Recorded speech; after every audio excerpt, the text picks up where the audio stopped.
Hello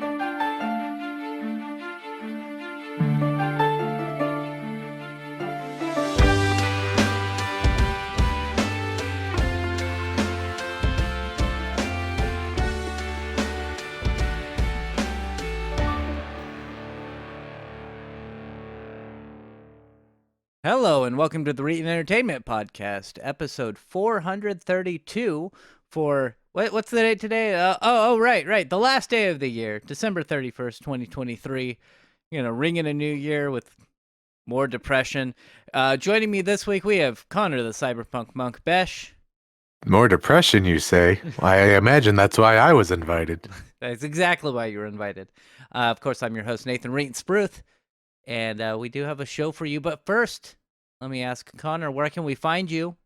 You could find me, you could find you could find Aroa at aroa.website. That's got all of our relevant social media links, including but not limited to the stuff that I work on, including Clinton's Core Classics, A Rise of the Rune Lords First Edition Actual Play Podcast, or Bug City Blues, Shadowrun 6th World Edition Actual Play Podcast, or that's it. Those are the only good links. That's it for now. And of course, you can find me, Nathan Reetin Spruth. I'm everywhere at Reetin. I guess Blue Sky, which is like a Twitter competitor, they went public.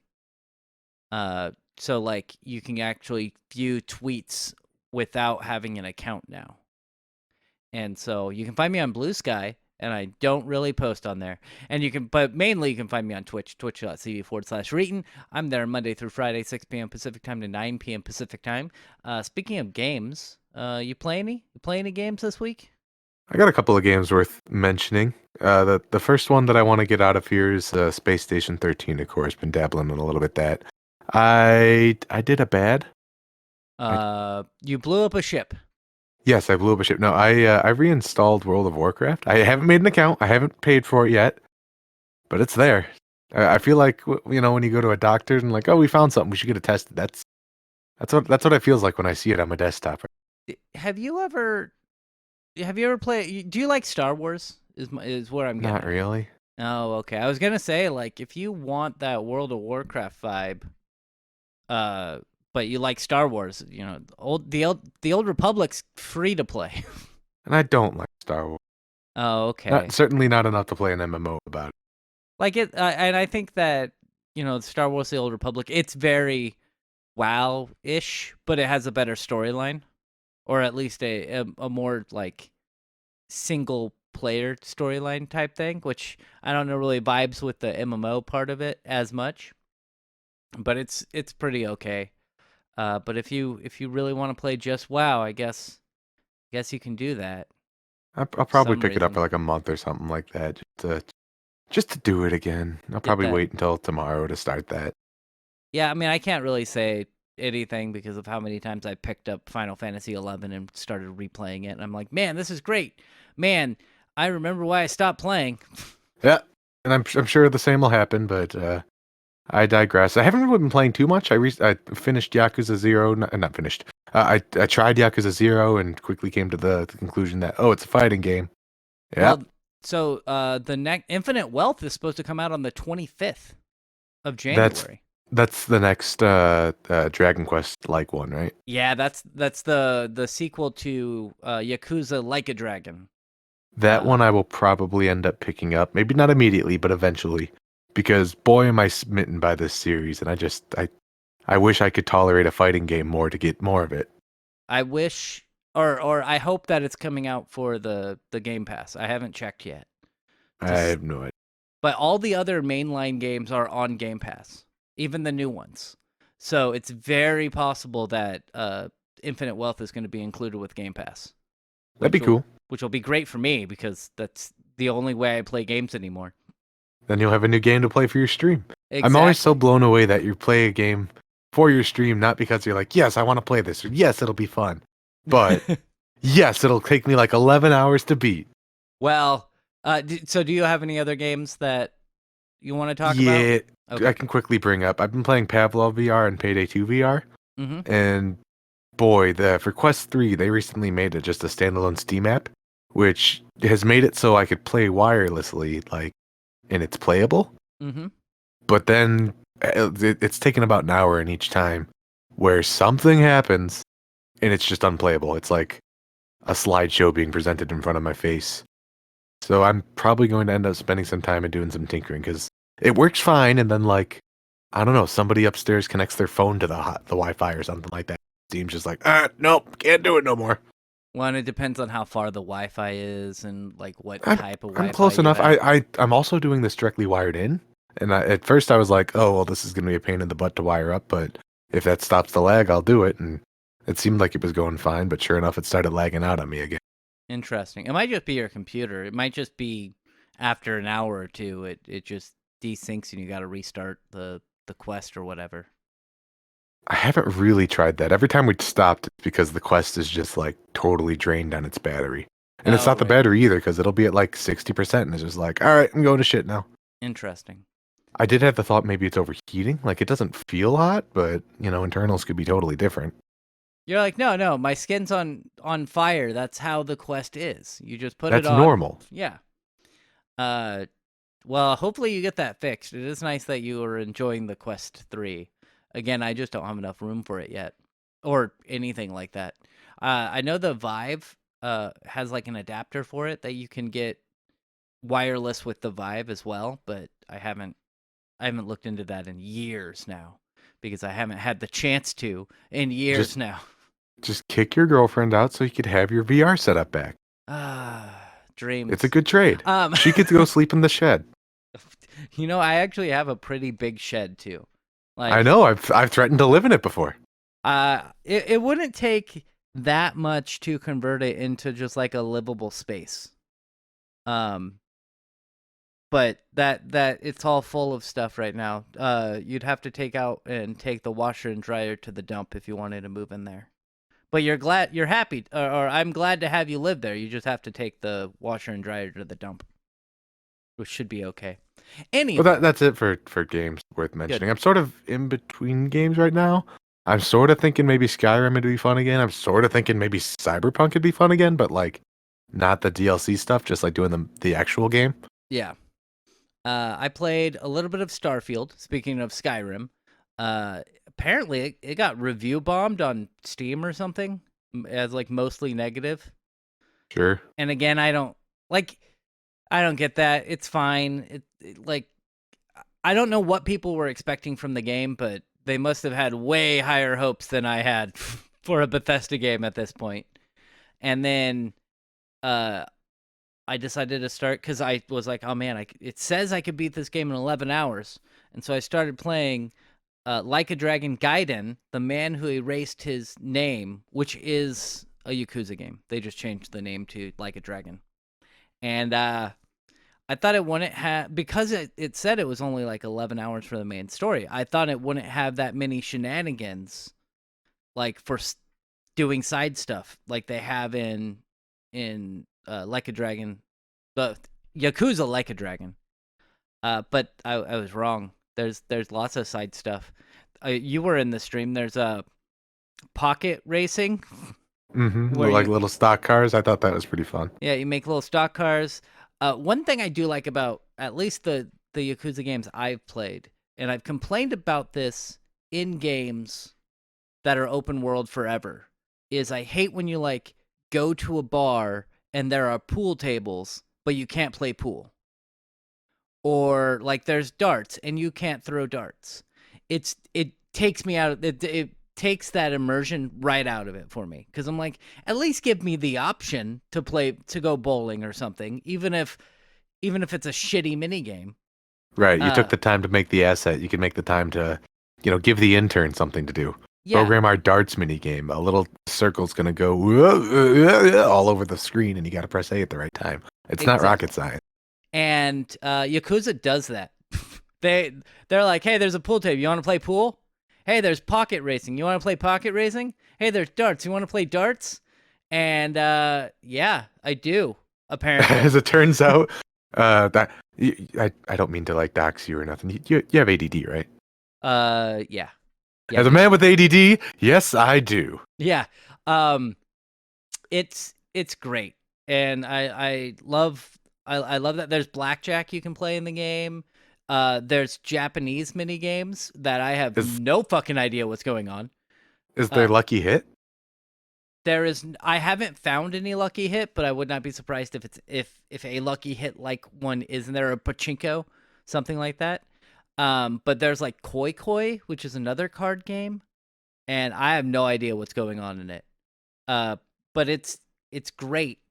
And there was one mini game I wanted to talk about, but it slipped my mind. But yeah, so I was like, oh man, it's only gonna take 11 hours, and then I got distracted, and it's taking more than 11 hours. So I'll probably beat that in a week or so. But it's great. I would say it is not the JRPG like turn-based system. So you might not like it. It is the action, more the action combat, but I think it's less. Uh, I don't know. It seems to be easier than like the one that you were playing, Yakuza 0. It wasn't a difficulty issue. It was a I'm very bored spamming X issue. I didn't bring it up, but I also gave up on Final Fantasy VII Remake Integrate this week Yeah. because, boy, we talked about it on the podcast like 2 weeks ago. It's not trying to be fun. It's trying to be cinematic. Yeah. I could just watch a movie if that's what I wanted, and that's how I feel when I play some of the Yakuza fighting games. It's like, okay, I'm gonna spam X for a while now. I find the combat to be okay, but it's not something I super enjoy that much. I have actually gone pretty much out of my way to max out my attack power just so that the combat goes faster. Hmm. Just so It's I'm really able to get funny through when it. you could like pick up a scooter and throw it at somebody once. It's not very funny when that's every fight. Yeah, you can pick up scooters and that's another thing. They allow you to have like fun combat, like by picking up items and stuff. And if somebody's like slashing at you with a knife, you can take the knife from them and slash them back. Which I'm like, oh man, I'm just knocking these people out. And then I took a knife and stabbed the guy in the gut, and I was like, oh, that guy's And dead. now I need to go to prison again. Yeah. That's what I was gonna say is that I do also like that the Yakuza storyline seems to have continued because it seems that this game that I am playing is kind of a direct follow up to Yakuza Like a Dragon, Hmm. I don't which is know nice. totally what's going on. I know you do play Kazuka Kiryu, Mm-hmm. and he's with like the Japanese equivalent of the CIA. I know that's not exactly it, but for the sake of this short discussion, it is. Interesting. That Yeah, it's I think it's directly after because in Yakuza Like a Dragon spoilers, uh the Toho clan ends up Dojo. like Tojo clan ends up like separating, like they just or dissolving, and then Omi Alliance takes over. And that's the part where you're at in uh this new game that I'm playing, The Man Who Erased His Name. You end up I believe it's directly after the Yakuza Like a Dragon. Anyway, we're gonna move on. We're gonna start talking because that's all the games I played. I only played Skyrim, Starfield, and Like a Dragon, The Yakuza. Man Who Erased His Name. Just say Yakuza. It's fine. You could say Yakuza. It's not Yakuza anymore.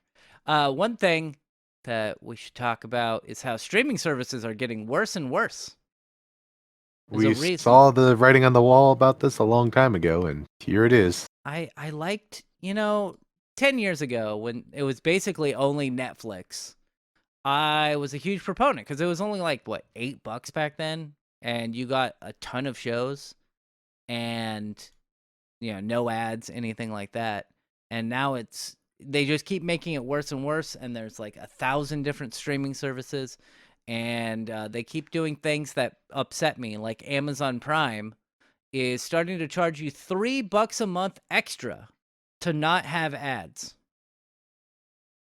in a streaming service that you're already paying. What is it, $120 a year or $160 a year Does for Amazon Prime Prime? Video come with Prime? Yes, it does. Okay, but if you're already paying for Prime, you might as well just get it without commercials. You're right. It's like I think it's like $140. Yeah. I don't have Prime. I don't know, but Well, it's expensive. it is, and not everything is included with Prime. Like you would think that you go to the Prime store and it would just be like, oh, everything on here is included, but like 90% of the stuff you have to rent. Like they Uh, have a very small library of actual stuff on there that you can watch. There are shows like The Boys and what the hell is that cat doing? Anyway, there's shows like The Boys and what's another show? The Tick was on there.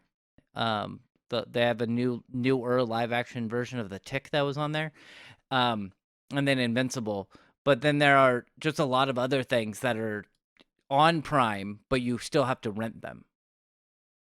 And so it's not a great streaming service in general. And now they're going to charge you on top of the 120 to 140 or whatever, however much you pay per year for Amazon Prime. They want to charge you $3 a month. So they want to charge you like $36 a year to not have ads on the thing that you're already paying $100 and something a year for. if you were renting a video, like not paying for Amazon Prime or whatever, and you were just like, I'm going to rent this for one time, and then no, even then, that doesn't make sense. You are paying to rent something. Why are you paying to rent something and then being like, oh, by the way, we're going to make some extra money on you on top of that? I think Ridiculous. I think if you rent something, it doesn't have ads. I think if you pay that money, it's only for the free content, which is If or if the and only included if content, I guess. yeah, if and only if you could watch the content without needing Amazon Prime, then okay, I get it. Have your ads, whatever. The fact that they're double dipping like this, it's not a good smell.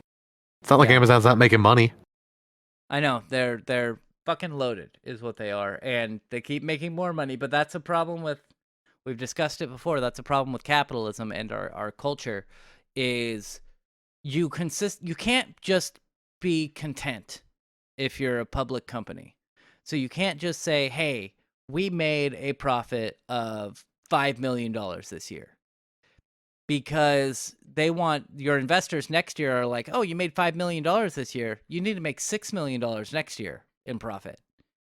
And so they have to consistently find ways to screw you over to the point where if the investors see that you made a product or you did something intentionally that was like that hurt the bottom line, they can actually go and sue you because you weren't doing your financial responsibility to your investors, which is just absolute bullshit. Anyway, that's a problem with capitalism, and we're just gonna see streaming services get worse and worse. Netflix has gotten worse. I think HBO and was it Warner Bros. Discovery joined, and now they're just Max. Instead of being HBO Max and Discovery, you have Max, and It it might doesn't be have as Max many. Plus. I don't know. I don't fucking know. But they just keep getting worse and worse, and not making money. Apparently, they haven't found a way to make money, and so they've got to keep doing ads and stuff. Anyway, we're gonna move on, and we're gonna talk about a way to make money. Um, so influencers are fake people, and now they're creating AI influencers who are actually fake people. And You liked having a fake person, so we made a fake person who is extra fake, like, and now it's telling you what to watch. yeah, so this is from Ars Technica. That said an AI created virtual influencers are stealing business from humans. I think that word human is being stretched a little bit there, but it is stealing money from influencers. I think the word business is also being stretched here. That's true. There's somebody called, I like that name, Aitana Lopez. Aitana Lopez. It's followed by more than 200,000 people on social media. She posts selfies from concerts and her bedroom while tagging brands such as hair care, Olaplex, and lingerie giant Victoria's Secret. Brands have paid about $1,000 a post for her to promote her products on social media, despite the fact that she is entirely fictional. I mean, like, this is, I hate it, but I also hate Kim Kardashian and all other influencers, so I kind of get it. Now, I've been watching quite a bit of AI generated content lately, so I am in general on board with this. However, Having an AI bot that while it's saying whatever stupid generated content, that's also occasionally like, oh, and by the way, you could buy my makeup. That's no, Well, I'm and just not gonna watch that. it's not like she can actually wear the makeup, but this is also like people are arguing that, and this is the only real argument that I think is valid, is basically women are in a position where, you know, they are a lot of the influencers for, like, of course, makeup brands and stuff are women, and they've been able to build themselves up and make that money. And a lot of the people who are creating these AI characters are men, so they're like taking one avenue where women are pretty much dominating. Men are swooping in and taking away some of that revenue. And I kind of get that, but then on the other hand, like, influencers are awful, and I fundamentally reject it. That's if you're you mad because a bot is doing your job better than you, it's probably not a good sign about the job you're doing, is it? yeah. Um so I don't know. It is just another way that AI is kind of taking over. I know that they're trying to do AI with pretty much everything. They're trying to do the what is it? SAG. The whole part of the reason they went on strike was they don't want AI taking over and starting to write scripts, which, by the way, would be terrible. Um cuz AI is not good at writing scripts. Not yet. It'll get there eventually, but no, of course. Still Probably in its not. baby stage. I did read a story, an article earlier where, who was it? It's Cohen, the one of Trump's former lawyers.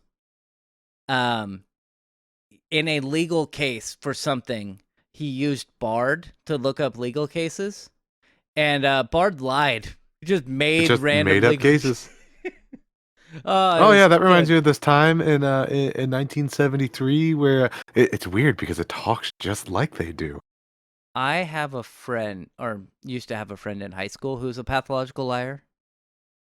And it was one of those things where he would say something and, like, part of it would be believable, and then he'd be like, "Oh yeah, and then I went to gym class and I was taking steroids." And I was like, we're fucking 15. You did not take steroids.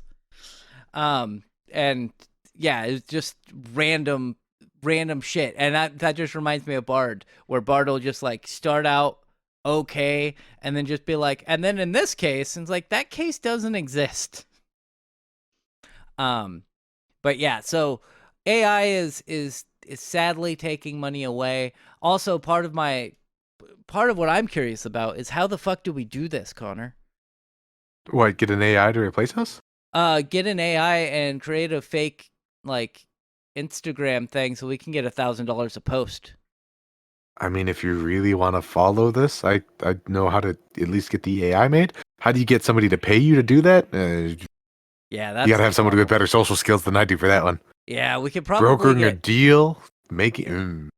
yeah, we could probably get the stuff created, but actually getting the money is the big problem.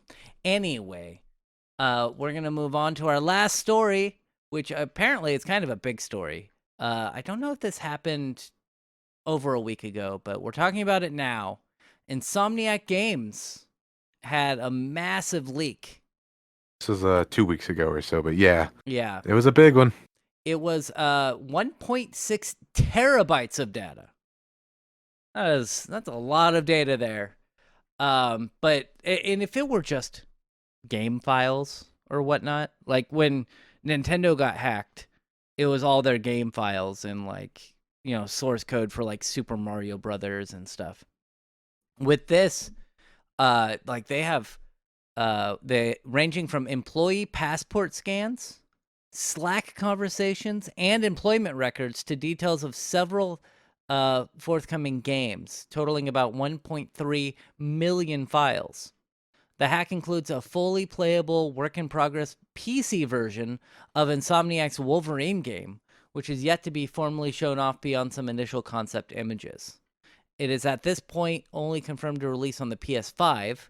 Um, yeah, that's how games are made, though. Like, they make them on the computer and then they port them over to the they port them over to the PS5 or PS4 or whatnot. Sure, there's So some rock paper shotgun reader who's reading that and being like, "Wow, that's so much involved and extra steps." yeah, yeah, it's that's just how games are made, and they have some really cool tools, like the way that they're able to get the image onto the, like they have to basically create an image and then move it over to the PlayStation 4 or 5. You can also just like stream the game. So you can have, instead of having the PS4 or PS5 have to download the game every time, you can update the code on the PC and then just like stream it over the PS5 and run it on the hardware that way. It's pretty cool. That is cool. Social media users have been. I wanted to steal a dev kit so bad. Social media users have been playing the stolen build and posting videos, which range from early tutorial sequences to story scenes. Yeah, it's probably like they probably have the whole storyline fleshed out, and then they just have to do a lot of tweaking and gameplay fixes to make sure everything works right. Because obviously you're gonna storyboard it and get everything kind of in place before you just like do tons and tons of polish on the game. They probably don't even have all the assets on there, so they like there's probably a lot of question marks for like map data and stuff that's just not there yet. Anyway, Insomniac did release a statement saying, "We are aware the stolen data includes personal information belonging to our employees, former employees, and independent contractors. It also includes early development details about Marvel's Wolverine for PlayStation 5. We will continue to work quickly to determine what data was impacted." It's 1.5 or 1.6 terabytes of data. It's all of it. It's all the data. Oh, I mean, if you're from a business perspective, that's probably just a drop in the bucket, especially if you're making big, massive games. I know. Like, best case scenario, they have like, what's the word I'm looking for? Not encrypted, but like big files that haven't been shrunken down yet. There's a word for it, and it's just not coming for me. Uncompressed. Compressed, yeah. Yeah. Best case scenario, it's uncompressed, like image files, audio files, and stuff like that. But no, So it's probably not. So when I was 6 years ago or something now, it's been forever. When I was at Sony, we had to do a backup of the game. Every once in a while, we would back up what's called the Perforce stuff, which Perforce, if you don't know what that is, it's a version control software. So that's where everyone puts all their files and stuff, and then you can download them and like edit them and stuff and put them back in there. And we had to do a backup of that, and I think it was 6 terabytes for Days Gone. Yep, that's about what I would expect to hear for a modern game. And then, of course, all of that's got to get, compressed and shrunken down and turned into a game and everything. And so that it can fit on a 50 gig disc. So, yeah, it's probably lots. And with Spider-Man 2 being a PS5 game, same thing with Wolverine. I expect that those are probably at least 10 terabytes now, which is just a lot. It says this experience has been extremely distressing for us, especially our IT team. We want everyone to enjoy games and the games we develop as intended, as our players deserve. However, like Logan, Insomniac is resilient. Marvel's Wolverine continues as planned. The game is in early production and will no doubt greatly evolve throughout development, as do all of our plans. While we appreciate everyone's enthusiasm, we will share official information about Marvel's Wolverine when the time is right. It's funny that they say we are extremely distressed that the game was leaked, is what it seems like to me. They're like, listen, we understand employee details were released, but we're really upset that you're playing the game early. That's such a weird thing to be, because like, that's the thing I would be least upset about if I was in the development, like the circles over there, if I was anywhere with a management in my title. Yeah. Is, oh no, they leaked our game that's in early development. We're going to have 2 weeks worth of work and it's going to look totally different. What really sucks is that all the employee data got leaked. Like, yeah, if a game goes available and people are playing an early build, who cares? I am actually pro that. Like, you could get some feedback. There could be a golden lining to this. If somebody's passport gets stolen, 90% of people who are looking at these files are like, I'm not interested in that. I want the game. Haha, video games. But it's that other 10% who are really going to make a mess of things. Yeah, and to your point, like they should have just been like, "Hey, we don't like that. Uh, we don't like that our game was leaked. We should, or yeah, they should say like, we don't like that the game was leaked. But if you download it, enjoy the early build. It's just gonna get better from here. Like, do something like that. Like, make it be like, hey, we understand you're gonna download it. At least try to put a silver lining on it. Like, hey, enjoy what we have so far, but it's we're early in production, so it's just gonna get way better from here. But that's just me.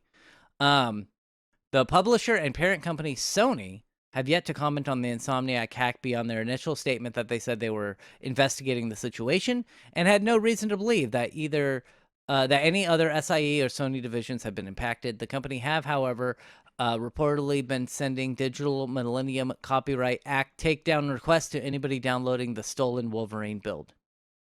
So apparently don't wink wink download the Wolverine build. Definitely don't do it behind like 7 VPNs. Yeah, definitely. I won't. I don't care that much. Like, I'm I sure don't care that. Like, fine. I know people who work at that company. I'm going to buy the game just like to support my buddies when it inevitably comes out on PC. Yeah, I have a friend who also works there. So, or at least did last time I spoke to him. So they did, and then they walked out with an external external hard drive full of data, and nobody'd seen them since. Man, 2 terabyte SSDs that can fit in your fucking pocket, so inexpensive now. So convenient. Yeah, so convenient. You could just plug them in and steal a bunch of data. Be great. Great. It's awesome. Nothing bad ever happens. No, nothing. And it's been a slow week for stories. It's almost like it's the end of the year and everyone's taking time off. But because of that, we don't really have many stories to talk about today. So I want to thank you for being here, Connor. I'm here. Tune in next week when I ruin my life again with World of Warcraft. Yeah, and we'll be back next week, hopefully with some more stories. Thank you for being here. Goodbye. Goodbye.